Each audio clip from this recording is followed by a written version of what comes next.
Fala galera, aqui é o Marcelo Jesuíno do canal Express Guitar e hoje estou aqui com o grande Felipe Andreoli. É nóis. E aí, irmão, tudo bem? Tudo bem, e você? Como é que você tá? Muito obrigado por receber a gente aqui nesse lindo estúdio. Porra, é o meu humilde estúdio caseiro. Porra, muito legal aqui, estamos super iluminados dentro do estúdio dele e é um prazer estar aqui. Valeu. Pra gente bater esse papo. Muito bom te receber também. Que bom. Felipe, queria já começar falando com você sobre normalmente o que a gente conversa aqui no canal, né? Que é o processo de estudo. Eu acho que é uma curiosidade muito grande dos músicos, como a pessoa que ele admira chegou naquele estágio, né? E eu sei que você tem hoje dois grandes cursos, dois grandes sucessos, né, em termos de ensino online, que são seus cursos, o de modos gregos e o outro de técnica. Isso. Né? E eu imagino que isso tem uma relação grande com a resposta que você vai me dar, né? Sim. Eu queria que você descrevesse um pouco disso aí, como foi o seu processo e qual a relação que esses cursos hoje têm com esse processo. O meu approach para estudo de música sempre foi muito musical, que pode parecer um pleonasmo, mas não é. Então, assim, o meu estudo da técnica veio quase 100% de músicas que eu tocava e quase 0% de exercícios que eu vi, que me ensinaram e que eu repetia, entendeu? Os exercícios que eu acabei criando e que hoje eu ensino para os meus alunos, a maioria deles é derivado de um trecho de uma música que era difícil. E aí você pega esse trecho e quebra em várias partes, estuda essas partes separadamente, transforma em exercícios, né? Então, sei lá, tem uma frase numa música do Steve Morse que eu precisava estudar. Então, eu aprendi essa frase, quebrava ela em vários pedaços, estudava esses pedaços separadamente, transformava cada um deles em um exercício que você pode expandir pela escala toda do instrumento, e depois vai juntando os pedaços para formar a pintura completa, que é a frase completa. E quase tudo que eu estudei na minha vida é derivado de alguma música que eu queria tocar, de um desafio que eu me propus a fazer. Tirei muita música do Dream Theater, do Steve Morse, do Malmsteen, do Steve Vai, etc, etc. E foi muito daí que veio o meu estudo, né? E quando eu tive meu período de estudos com o Shimba, ele me ajudou a amalgamar todas essas técnicas, dar sentido, né, para o que eu fazia, e especialmente na parte teórica, que é onde está mais o curso de modos gregos. Nessa parte, eu fui intuitivamente achando as escalas, de ouvido, né? Tirando música, que é uma coisa que eu sempre fiz muito, tirar música de ouvido, e você meio que vai chegando àquela conclusão, fala, pô, isso aqui é escala, né? E aí ela se expande dessa maneira, e é claro que sozinho você tem um limite de onde você vai chegar com esse conhecimento. Então, quando eu estudei com o Shimba, que foi um período assim de 5, 6 meses, ele me ajudou a fazer sentido do que eu já tocava, expandir esse conhecimento, né? E aí partir para as outras escalas, para o estudo mais aprofundado da harmonia e etc, etc. Mas sempre foi um processo muito intuitivo. E o que isso me ajudou a fazer é trabalhar de maneira a ensinar isso de uma forma que fique intuitivo para quem vê. Porque eu já vi muita gente tentar ensinar os modos gregos, por exemplo, de uma maneira que eu acho complicado, eu que já estou familiar com o assunto. Então, por ter passado por esse processo intuitivo, eu acho que meio que eu descobri os processos mentais que a pessoa passa quando ela está entendendo aquilo, e eu fui capaz, talvez, de explicar de uma maneira muito simples um negócio que pode ser complicado, apesar de ser simples. Né? Modos gregos é uma coisa relativamente simples, né? Mas tem gente que complica na explicação. Então a minha busca foi justamente de deixar isso uma coisa que faz sentido, mesmo para quem não tem um super conhecimento musical. Eu acho que faz muito sentido isso que você falou, principalmente a parte musical, que você falou, pode parecer um contrassenso, mas você estudou música de forma musical. E do alto do meu preconceito, quando se fala em estudar técnica, que eu na mesma hora transformo isso num estudo mecânico em minha cabeça, vai estudar mecânica, né? Estudar velocidade, estudar destreza, né? Mecânica. A experiência que eu tive dando aula e com alunos que vinham com esse approach de abordagem do instrumento era uma coisa muito antimusical. Sim. Que das minhas experiências era a regra e não a exceção. E você tá me descrevendo um processo que é bem bacana de se ouvir, que é a exceção, né? Sim. E não, eu estudo técnica através de música, obviamente que o repertório é sempre a prioridade, isso é muito legal de ouvir, porque acho que isso é uma unanimidade, acredito em todos os estilos musicais, né? Que o repertório, mas essa coisa de você, o processo que você fez de assimilar musicalmente e depois passar e colocar a sua técnica, que na verdade é uma ampliação musical, né? Sim. Só que fazendo uma musculação daquilo ali, né? E o que eu acho que isso beneficia é que quando você tem só exercícios, é difícil de fazer o exercício só musical. Quando você extrai o seu exercício de uma música, você já entendeu primeiro qual que é a aplicação musical daquele exercício. E aí você vai fazer com que a técnica faça sentido, a mecânica faça sentido, mas veio da música, né? Então, o que me incomoda às vezes no estudo da técnica muito mecânico é justamente isso, que você não está nunca fazendo música, né? E por isso eu nunca consegui muito ficar com o instrumento no colo fazendo um monte de exercício, me incomodava não estar fazendo música. Então logo eu perdi a atenção e começava a criar uma parte, eu começava a tocar alguma música, entendeu? Nunca passei mais de 30 minutos da minha vida tocando exercícios por exercícios. Agora eu pegava moleque com violão no colo, sentava do lado do rádio tocando, sei lá, qualquer rádio, e tocava todas as músicas, uma atrás da outra, e atirando, né? Esse foi o estágio mais inicial para eu treinar meu ouvido, sem saber que estava fazendo isso, né? De uma maneira, tipo, quase uma brincadeira, né? Mas treinando o ouvido e aprendendo os acordes, etc. E depois, mais tarde, conforme a música que eu ia ouvindo ficava mais complicada, a minha técnica ia acompanhando para eu poder executar essas coisas. De certa forma, isso que você fazia do lado do rádio era quase um baile de uma pessoa só, né? Porque no baile é isso que a gente aprende, né? Isso aí. A resolver na hora lá, você ficava no rádio tentando resolver. Exatamente. Interessante. E aí a parte dos modos gregos também, para mim, estabelece uma conexão super interessante. Acho que você já vinha com a música, que você já estava feito, com a mecânica, de certa forma, resolvida para aquele estágio da sua vida. Aí te apresentando aquele negócio dos modos gregos, que, como você falou, pode ter uma visão fácil, pode ter uma visão complicada, mas que, acima de tudo, para mim, independente de ser de uma pessoa conseguir te apresentar de forma fácil, de forma complicada, é muito fácil de ser apresentado como algo inútil. Sim. Cai no mesmo lance da mecânica, né? Pode virar mecânico também. Exatamente. É algo que você fala assim, não, eu entendo quais são os 7 modos, eu entendo qual é o jônico, qual é o dórico, qual é o frígio, eu entendo que são variações da escala maior e etc. Até os intervalos que eles causam em cima da fundamental dele próprio, mas que na hora que o cara vai usar para ele...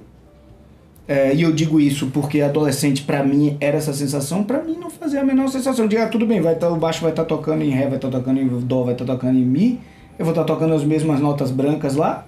Sim. Tipo, fica uma coisa tipo assim, você tem essas notas pra usar e se vira aí com isso, né? Você não faz um sentido musical. Mas eu acho, tem uma frase do Danny Chambers, eu acho que é dele, me corrija se eu estiver errado, quem estiver assistindo, que você estuda técnica, estuda teoria a vida inteira para um belo dia você esquecer de tudo. Com certeza. Né? E eu acho que o estudo de qualquer coisa e do Modos Gregos Não É Diferente tem esse processo também. Eu acho que vai existir aquele momento de decorar shape, aquele momento de estudar, né, as coisas bem compartimentadas assim para você entender e interiorizar. E depois a luta é para sair disso. Né? Que pode ser difícil também. Você sair dos shapes, né? Sair daquela padronização que você acaba encontrando quando você estuda. Mas aí eu acho que é uma questão de maturidade musical também, de você entender o que você está buscando através da música e deixar o seu ouvido e a sua intuição te guiar como se você não soubesse aquelas escalas. Então ela passa a ser uma ferramenta quase invisível, que você usa sem pensar no que está fazendo, igual como você fala. Né? Da mesma maneira que você não pensa nos fonemas, nas palavras, você simplesmente forma a frase que você quer. Eu acho que a grande luta do músico é atingir essa naturalidade para que, de fato, ele possa se expressar sem o obstáculo da teoria. Né? Linguagem, né? Você tem a linguagem, você assumir a música como linguagem. É nisso que eu acho que a maneira como se apresenta, se estuda os modos gregos de 3 notas por corda e etc., isso termina dificultando mais do que facilitando. Eu tenho essa sensação pela maneira como foi me apresentado, único exclusivamente pela maneira como foi me apresentado, e por diversos alunos que me vinham com isso, e que eu falava, ótimo, você tem essa parte mecânica resolvida, você tem a parte até teórica, intelectual resolvida, né? Você sabe o que é um jônio, você sabe o que é um dó, você sabe o que é um frígio, mas agora a gente vai colocar isso em prática, né? De que forma soar aqui, qual a nota característica de cada modo e principalmente, aí eu vou entrar num assunto que é muito delicado para os guitarristas de rock, que é quando entram não modulação harmônica, mas trocas de acorde. Sim, empréstimos, etc. Empréstimos e até não empréstimos, assim, no caso de você estar tocando 3 acordes e você não tá podendo usar mesmo modo grego ali, né? Você tá tocando, sei lá, Ré, Mi, Sol e você quer, de certa forma, não tá tocando o Mi como o frígio, entendeu? Sim. Eu vejo que...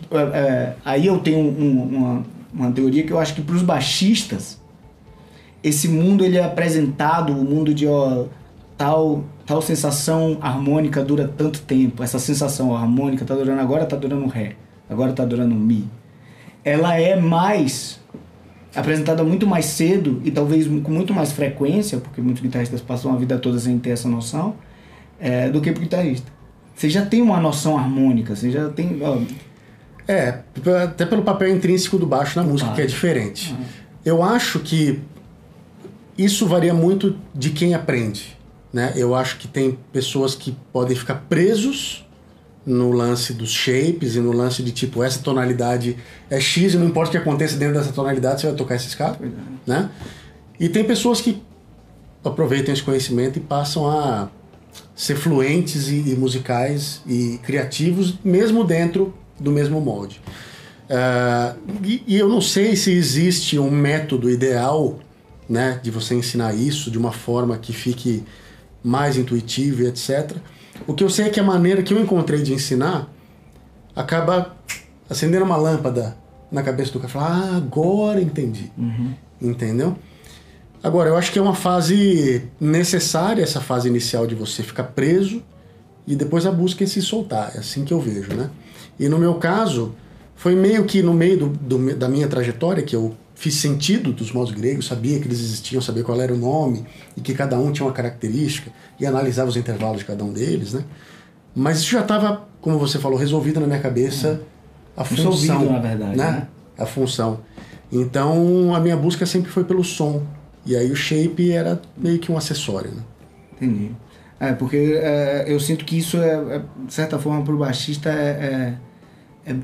tem um passo mais curto de você conseguir fazer essa conexão. Porque eu já vi muitas vezes guitarristas que assim, têm uma ótima técnica, eles conseguem ter uma destreza impressionante, mas uma dificuldade aconteceu que está acontecendo fora do que ele está tocando ali, entendeu? Que tem uma música por trás, está acontecendo, que ele tem que fazer parte daquilo ali. E às vezes você fala assim, não, isso aí dura 2 compassos. Ele não tem noção do que é 2 compassos naquela situação. Sim. E que, em determinado acorde vai pintar em tal momento. Né? Mas e aí? Eu faço o quê? Né? E que horas aí? Não consegue ouvir. Então, eu tenho a sensação que o baixista... Por que eu estou te dizendo isso? Porque eu acho que o baixista ele consegue, de certa forma, ter um diálogo entre si, entre todos vocês, que é assim, a gente toca o mesmo instrumento, a gente faz a mesma coisa, e às vezes eu acho que o guitarrista não consegue. Com certeza existe uma diferença de comportamento. Não existe? Né? Com certeza. Que também é diferente para o baterista e diferente para diferentes músicos, né? Mas eu acho que o baixista toca menos preocupado em impressionar o outro baixista do que talvez o guitarrista toque preocupado em impressionar o outro guitarrista. Que na verdade é um grande erro, né? Porque se eu sou baixista e eu toco para impressionar outros baixistas, é o cara que tem menos chance de me arrumar uma gig na vida, é um baixista, né? Eu deveria querer impressionar um cantor, um produtor, um guitarrista, alguém que, né, vai te dar uma oportunidade ou vai se encantar pelo seu jeito de tocar e te chamar. E o baixista, pela função mesmo básica do instrumento, que é acompanhar, né, criar o chão, a gente é mais destacado desse ego. E talvez o guitarrista eu vou chamar de mais imaturo, né? Utiliza o conhecimento dele como ferramenta para ele aparecer, né? E não para enriquecer ou para melhorar a música que ele está tocando. Pode ser um fenômeno. Eu observo isso. A gente vê muitos lançamentos de guitarrista, né? Guitarrista solo, galera que é filhote da geração anos 80, Shrapnel Records, etc, né? Não mudou muito, né? Se você for ver, tem nego que tá tocando naquela onda. Naquela ainda, onda. né?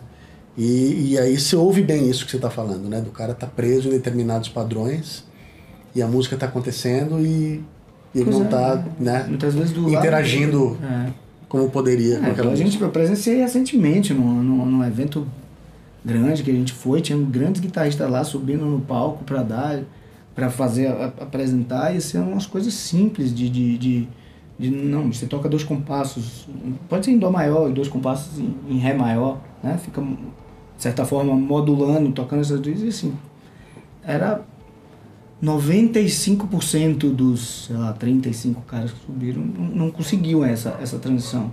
E é uma coisa que pro baixista seria algo básico. Obviamente, ele, como você falou, né? Ele pode não subir lá e não querer impressionar, mas ele vai saber que ele vai tocar Ré maior, e Dó maior, Ré maior, Dó maior, Ré maior, 2 compassos. E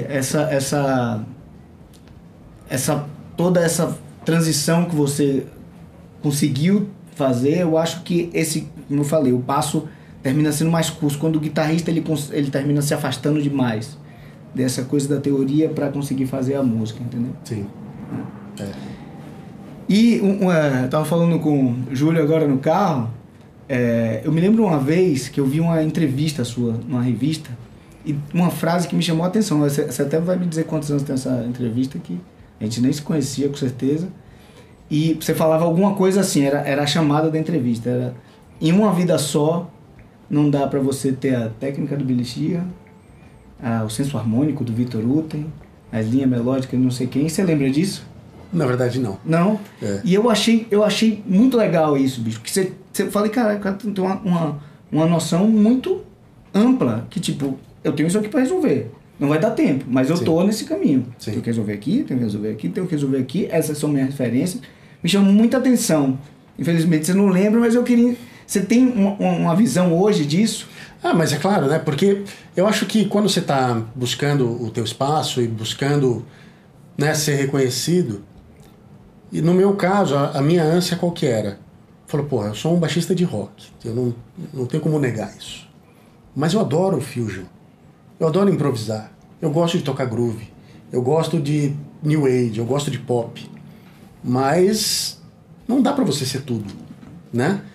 Você tem que, claro, ser versátil é super importante, é fundamental, mas ser versátil não significa que eu vou improvisar como o Patitucci e vou tocar rock como o Billy Sheehan e vou, sei lá, tocar groove como o Marcus Miller, porque assim... Eu acho que eram essas excitações. Eram essas aí, Mas eu me lembro de você colocar o Victor Uten, eu acho que era tocando slap, talvez. Exato. Talvez, né? Então, assim, eu acho que o bom músico, ele é capaz de atacar em várias áreas. Mas quando você começa a pirar que você tem que ser, tipo, o cara em todos os estilos, você acaba deixando de lado aquilo que te faz especial. E aí eu resolvi isso na minha cabeça já há um tempo, né? Especialmente quando eu pensava num disco solo, eu começava a entrar em parafuso, porque, cara, mas eu queria ter uma música assim, eu queria ter uma música daquele jeito, eu queria ter uma música assada. E sabia que quem fosse ouvir aquilo ia achar uma grande salada que não ia fazer nenhum sentido, né? Não ia ter nenhuma coesão nesse trabalho. E hoje em dia, quando eu penso no disco solo, que é um projeto que está cada vez mais próximo de se realizar, eu falo, não, eu sei quem é o Felipe, entendeu? Eu sei o que eu sou, eu sei o que eu tenho de melhor para oferecer, naquilo que eu sou especialista. E aí eu posso temperar esse disco com as coisas que eu gosto. Eu gosto de tocar groove, eu gosto de improvisar, eu gosto de slap, entendeu? Mas isso aí são temperos que deixam mais legal o que eu faço de melhor, que é ser um baixista de rock, né? Essa é a minha veia. É isso que me faz especial. Então, por exemplo, ontem eu estava na Teodoro Sampaio e tive a felicidade de encontrar o Serginho Carvalho lá na loja, na Bay Center, né? E, cara, eu nunca vou groovar igual o Serginho Carvalho. Não tem jeito, entendeu? Porque ele tá ali 40 anos tocando baixo, 30, sei lá quantos, fazendo isso, sendo especialista nisso. Mas ao mesmo tempo, quando eu começo a tocar a minha onda, o Serginho fala, puta, isso que você faz é tão legal, né? É a minha onda, é o meu lance, né? Então eu acho importante você estar em paz com quem você é. Claro, se você não está em paz com quem você é, você busca o teu caminho, achar a tua identidade, né? E fazer uma coisa que te satisfaça. E hoje o que eu vejo é isso, eu sou muito satisfeito sendo quem eu sou, trabalho para, né, melhorar cada vez mais esse lado de ser o representante do rock, do metal e etc. E adoro tocar essas outras coisas. Sempre que tem oportunidade, toco também. Mas isso aí vai ser sempre a cereja no bolo, nunca vai ser a massa. Não, legal. Essa entrevista me marcou bem isso aí. Você citou exatamente, eu vejo que era exatamente, eu fiquei surpreso com essa visão, exatamente essa que você falou, e em uma frase você conseguiu sucintar, ou então foi alguém que foi lá e resumiu o que você falou. Sim. E em relação a essa coisa de, como você falou, ser o representante do Bastante Rock, não só do Bastante Rock, né? É o Bastante Rock com hormônio, né? Porque é um negócio extremamente visceral, a parte mecânica que é necessária para fazer o que você faz, né? E a gente tá chegando a certa idade, né, Felipe? Você acha que é algo que demanda fisicamente demais de você no decorrer do tempo e que você sempre estará disposto a isso? Na história das suas referências, eles se mantiveram nesse pico de testosterona, assim, tocando na mesma velocidade, na mesma intensidade, mesmo que essa coisa assim, porque é impressionante, né? E a minha sensação é que precisa de uma jovialidade. Queria a sua opinião sobre isso. É interessante essa pergunta, e eu acho assim, a minha busca, né, especialmente nesse lance de tocar forte, rápido, foi sempre de tocar muito relaxado. Eu acho que enquanto eu for capaz de tocar com esse nível de relaxamento, eu não vou ter problemas. Eu nunca tive uma epicondilite, qualquer tipo de desconforto, assim, porque eu acho que duas coisas. Primeiro, eu toco bem relaxado. Segundo, eu desenvolvi uma musculatura específica, né, para essas coisas que eu faço, em que eu nem me canso mais. Então, se você me deixar 3 horas tocando aquele som, eu não me canso mesmo, né? Agora, é difícil saber daqui 25 anos como é que isso vai responder. Os caras que eu curto, por exemplo, o Billy Sheehan tá chegando nos 60, né? Ou já passou dos 60. E eu vejo que ele tá tocando muito ainda. Eu sinto assim, tipo 15% de pegar mais leve um pouquinho. Pegar mais leve, é isso que né? eu penso. O Victor Wooten também tá lá com seus 50 e muitos anos e não dá sinais de desacelerar tão cedo. Né? Mas, honestamente, eu não conheço muitos baixistas que tocam nesse nível de força e que sejam da escola antiga para observar e saber, com esse cara deu certo, com esse cara deu errado. Então, sei lá, eu vou ser minha própria cobaia, Você né? vai saber na própria pele. É isso aí. Tocar música 170, 175 com 65 anos, né? 70. Mas você vê, um bom exemplo é o Luiz, né? O Luiz tá com, sei lá, chegando nos 50. E ficou parado de tocar baixo, sei lá, muitos anos, né? Sei lá, 7, 8 anos. Caramba, ele ficou sem tocar? Estamos falando do Luiz Mariucci, né? Isso, sem tocar muito, né? Tocando pouco, né? Não se dedicando integralmente a isso. E ele tá voltando e tá tocando igual já.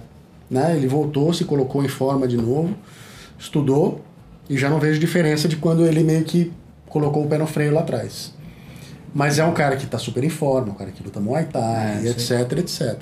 Então a minha busca de uns anos pra cá, na verdade mais de um ano pra cá, tipo, tô ficando velho, tá na hora de me cuidar. Né? Então perdi um monte de peso, hoje em dia faço academia, tenho um regime de exercícios, esporte, etc, até porque tem um filho chegando aí também, é uma das minhas preocupações, né?